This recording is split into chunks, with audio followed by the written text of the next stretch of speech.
Hello, Tamara Green here for A Course in Miracles, lesson number 133. All right, feet a little wider than your hips because we're going to rotate the hips in each direction, open up those joints. So around we go.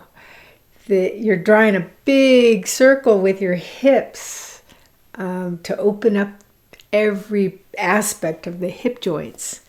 All right. Let's do 10 in each direction. Okay, starting now. 1, 2, 3, 4, 5, 6, 7, 8, 9, 10, and reverse. 1, 2, 3, 4, 5, 6, 7, 8, 9, 10, and then back and forth, back and forth. If you heard any popping in your hips, not a bad thing at all. It's a good thing.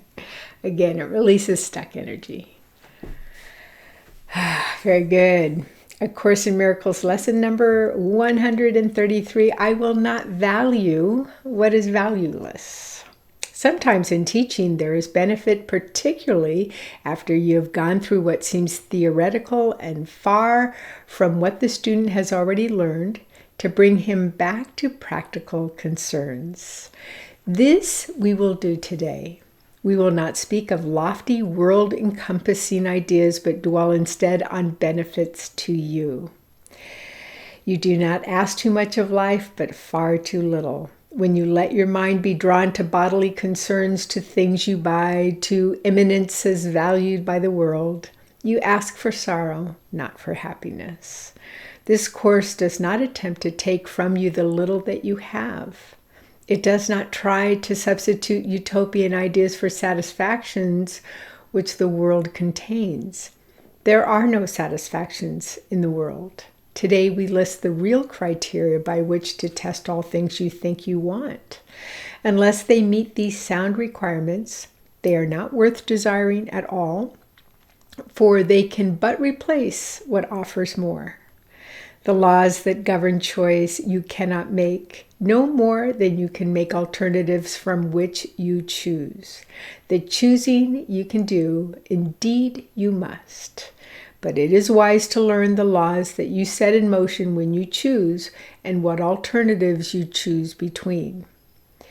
We have already stressed there are but two, however many there appear to be. The range is set, and this we cannot change. It would be most ungenerous of you to let the alternatives be limitless and thus delay your final choice until you have considered all of them in time and not been brought so clearly to the place where there is but one choice that must be made.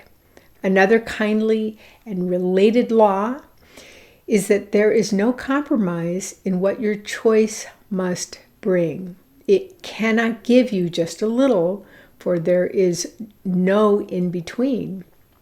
Each choice you make brings everything to you or nothing.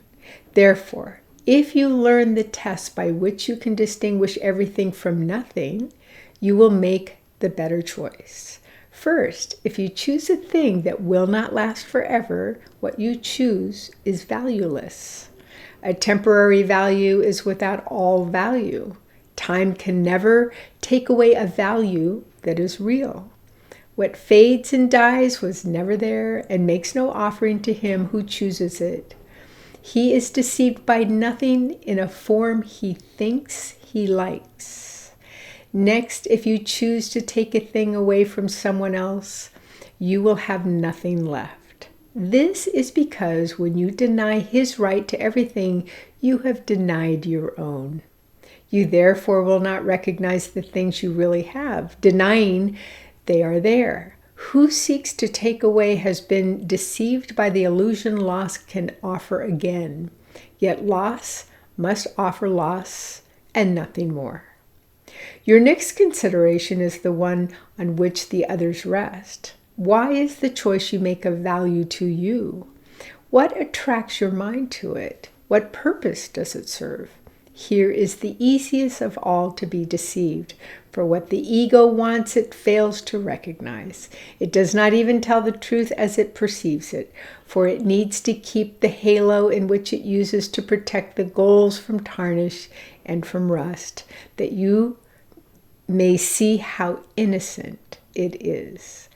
Yet is its camouflage a thinner veneer, which could deceive but those who are content to be deceived. Its goals are obvious to anyone who cares to look for them. Here is deception doubled, for the one who is deceived will not perceive that he has merely failed to gain. He will believe that he has served the ego's hidden goals. Yet though he tries to keep its halo clear within his vision, still must he perceive its tarnished edges and its rusted core. His ineffectual mistakes appear as sins to him, because he looks upon the tarnish as his own, the rust a sign of deep unworthiness within himself. He who would still preserve the ego's goals and serve them as his own makes no mistakes, according to the dictates of his guide. This guidance teaches it is error to believe that sins are but mistakes. For who would suffer for his sins if this were so?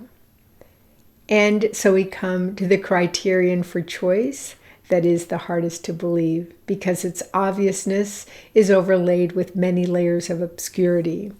If you feel any guilt about your choice, you have allowed the ego's goals to come in between the real alternative. And thus, you do not realize there are but two, and the alternative you think you chose seems fearful and too dangerous to be the nothingness it actually is. All things are valuable or valueless, worthy or not of being sought at all, entirely desirable or not worth the slightest effort to obtain. Choosing is easy because of this. Complexity is nothing but a screen of smoke which hides the very simple fact that no decision can be difficult. What is the gain to you in learning this? It is far more than merely letting you make choices easily and without pain. Heaven itself is reached with empty hands and open minds, which come with nothing to find everything and claim it as their own. We will attempt to reach this state today with self-deception laid aside and with an honest willingness to value but the true value and the real. Our 2 extended practice periods of 15 minutes each begin with this. I will not value what is valueless, and only what has value do I seek, for only that do I desire to find. And then receive what waits for everyone who reaches unencumbered to the gate of heaven, which swings open as he comes. Should you begin to let yourself collect some needless burdens, or believe you see some difficult decision facing you, be quick to answer with this simple thought: I will not value what is valueless, for what is valuable belongs to me. So, lesson 133 is I will not value what is valueless. All right, so let's make sure we understand. What is not eternal is valueless. So everything in this world is not eternal because the only thing that is eternal, which is the only truth there is love, is true unconditional love. It's the love of the Godhead, the real love. So how do we begin to make this choice between, or how do we even begin to recognize, right? If we're operating from valueless or value. When we hear our truth, it feels good. It feels light. Sometimes it feels like, like a aha, an epiphany. It feels light, not only in kind of a brightness kind of a light, like a sunshine kind of a light, but also it feels like your body went from heavy to light. It just feels lighter. So the truth, when it gets down to electrons, when we are in alignment with that unconditional love called God, when we're in alignment, it feels good. It brings us joy. It brings us comfort, happiness, right? It feels good. So literally down to the electrons, they are spinning inside of our cells that feels balanced and in harmony, because that's what electrons really want to do. They want the freedom to just move freely within our cells, right? But when we are choosing the valueless, when we're putting our making those our goals, those are the things that are fear-based, that are not eternal, because let's face it, what's not eternal is what we see around us in this world all the time. People die, bodies die, not the soul, never the soul, but the bodies, the money we have, the